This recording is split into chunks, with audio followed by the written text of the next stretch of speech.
With Season 1 right around the corner, you might be thinking about trying a new class, and this Necromancer build is awesome. It has the fastest leveling I have ever seen for a Necromancer, one-shotting each monster, dealing massive linear AoE and single target damage. This build is known for being top tier, and it is also great for leveling, so it's a great pick for starting Season 1. This build is the Bone Necromancer. Now, before we get into the build, don't forget to like, subscribe, and tune into my Twitch channel to see more Diablo 4 gameplay. Let's begin. All right, let's start out with these skills this time. So we're going to get Bone Splinters as our basic skill. This is, of course, has great synergy with all the other bone skills we're going to get, and it's going to help us generate essence. We're going to upgrade it with Enhanced Bone Splinters, and then we're going to get Acolyte's Bone Splinters. Now you might be wondering, don't you want the vulnerability from Initiate's Bone Splinters, which gives you a 20% chance to make enemies vulnerable? And the answer is yes, we do want vulnerability, but 8% critical strike chance is simply too good to pass up. 8% critical strike chance is massive, and a whole 8%, and so that is going to be better than some vulnerability that we're spreading, especially since typically what we're going to do when we cast Bone Splinters is cast it frequently over and over and over, because this whole build basically is centered around having high essence, and we're going to show you 4 or 5 different examples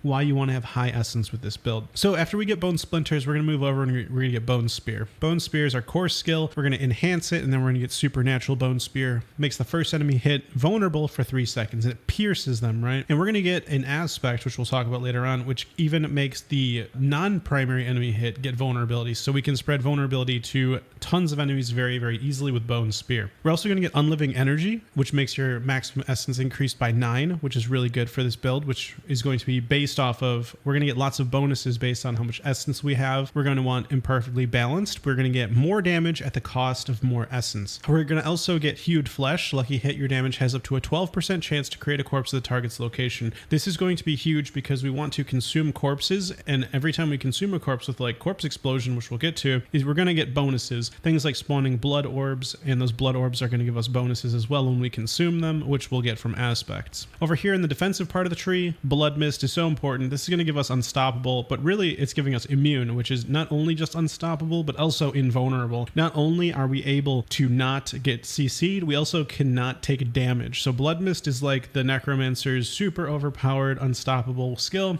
Absolutely worth it to get Blood Mist. We're going to 5 out of 5 Corpse Explosion because it's just so strong. It's going to consume corpses for us, and it's going to, there's going to be a lot of synergy there. We're going to upgrade that into Blighted Corpse Explosion. So the strategy here is to use Corpse Explosion, which will then turn into a pool of poison, dealing shadow damage over time, and then use that in different locations so that you're spreading this poison or this shadow damage, which is a damage over time. And so you don't need to spam it necessarily all in the same spot, but rather just create these pools and then go back to using bone skills. And the reason we want to consume corpses again is from Grim Harvest. Consuming a corpse generates 6 essence. So this is going to help keep your essence up, which is really nice. And then fueled by death, you deal increased damage for 6 seconds after consuming a corpse. So every 6 seconds, make sure to consume at least a corpse every 6 seconds so that you're constantly dealing 9% more damage. Over here, we're going to get Death's Reach. You deal 12% damage to distant enemies. Very straightforward. Don't be in melee range when you're using stuff if you can. And then Corpse Tendrils. This is really cool. It actually pulls enemies to a location, to a corpse, and that does not consume the corpse. And what actually happens is that enemies who are in range of Corpse Tendrils get slowed, pulled, and then made vulnerable for 3 seconds. And vulnerability is huge for this build, and you'll see why in just a second, besides the 20% increased damage to vulnerable targets, of course. So bone passives, we want Serration. Increase critical strike chance for each 10 essence you have upon cast. This is one of the few skills I was talking about where you want to have high essence, right? This means if you're full essence, you have pretty much a 90% increased critical strike chance.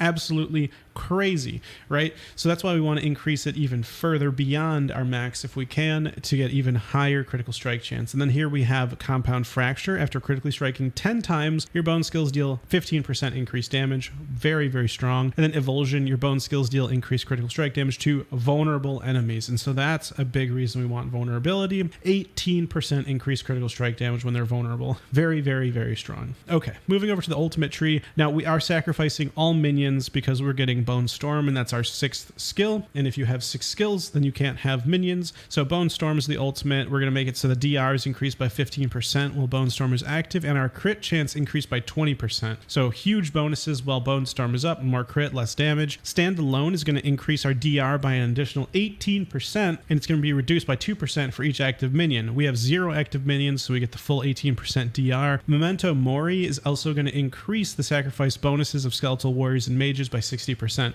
Those 2 bonuses we'll get to, but it's revolving around crit and vulnerability. We'll get to the specifics when we get over to the gear and skills tab. Ossified Essence is our key passive. Bone skills deal 1% increased damage for each point of essence you have above 50 upon cast. So we went through 2 things right here, which basically is saying do not use your core skills unless you have more than 50 essence, right? So really everything above 50 is just bonus. You want to be max, right? Then over here, the more you have, the higher the critical strike chance. So huge. And we're even going to get an aspect that is going to make this even very similar, right? Where the more resource you have, the more damage you do, and critical strike damage, which we'll get to. So this is the skill tree all the way up to level 50, right? And then 10 additional points. So this is everything. And then we're going to go to gear and skills now. Now these aspects are amazing. They are truly game changing for this build.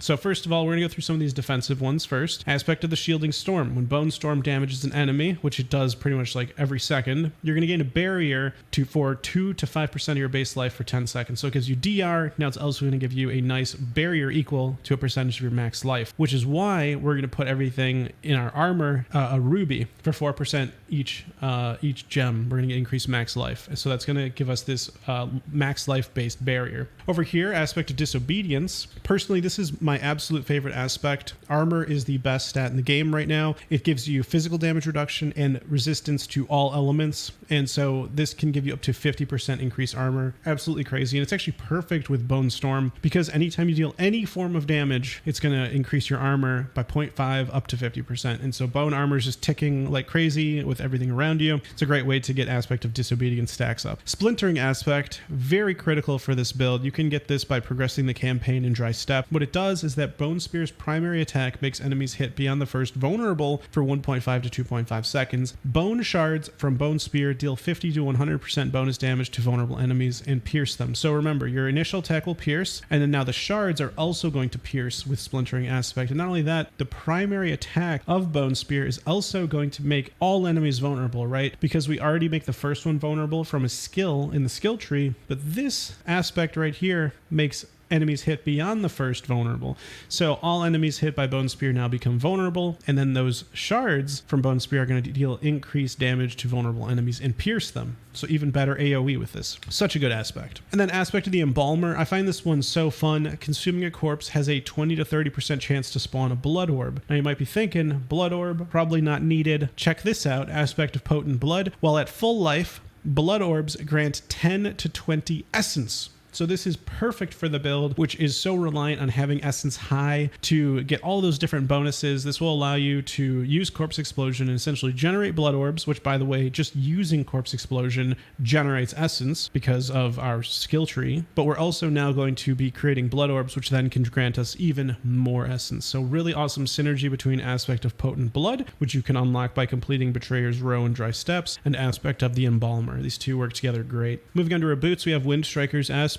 Critical strikes grant movement speed. This is kind of a no-brainer. We are just stacking critical strike chance. We can get up to a guaranteed critical strike chance at maximum essence, and so we get a guaranteed movement speed. So Wind Striker is great. Aspect of Serration is huge. Ossified Essence key passive also increases the critical strike damage of your bone skills by 1% per essence, up to 30 to 40%. The reason this is so good is because this is like our 4th skill that is saying the more essence you have, the better your character does, right? More damage, more critical strike damage, more critical strike chance, right? And then we're going to take it one even further here with Edge Masters. The more resource you have, you're going to deal even more damage. It says here skills deal 10 to 20% increased damage based on your available primary resource when cast, receiving the maximum benefit when you have full primary resource. So that's like the 5 things that all help you, right? When you have higher resource. So really never even use a skill if you're below 50 resource, right? That's sort of a good rule of thumb to make sure you're constantly getting the full bonuses from all your different different aspects and skill passives. Our next aspect is Aspect of Torment. Critical strikes with bone skills increase your essence regeneration by 20 to 30% for 4 seconds. Very much needed considering how many things are relying on us having high essence. So all fits together really great. I think this is such a great build. When it comes to the gems, we talked about the armor one, increase our max life to increase our barrier, survivability, etc. Armor is the best defensive stats. We want armor in the jewelry, and then emerald in the weapon for increased critical strike damage to vulnerable enemies. These are our skill loadout.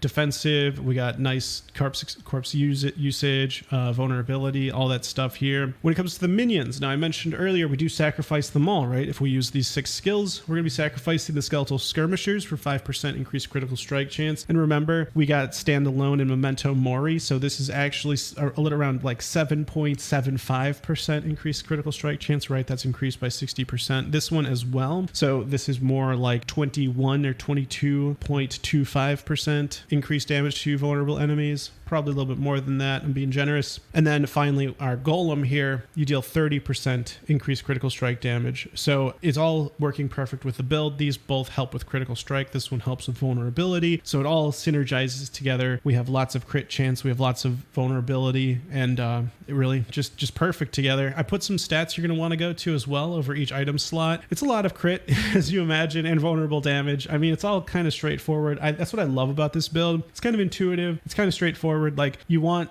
max essence, right? Max essence. You want, damage reduction, max life, bone skill damage, critical strike chance, critical strike damage, vulnerable damage, core skill damage is on the weapon as well. I think it's all pretty straightforward, and that's why I really like this build a lot. I hope you do too. If you guys like this video, don't forget to click that like button and subscribe for more Diablo 4 content, and I'll see you in the next video. Take care.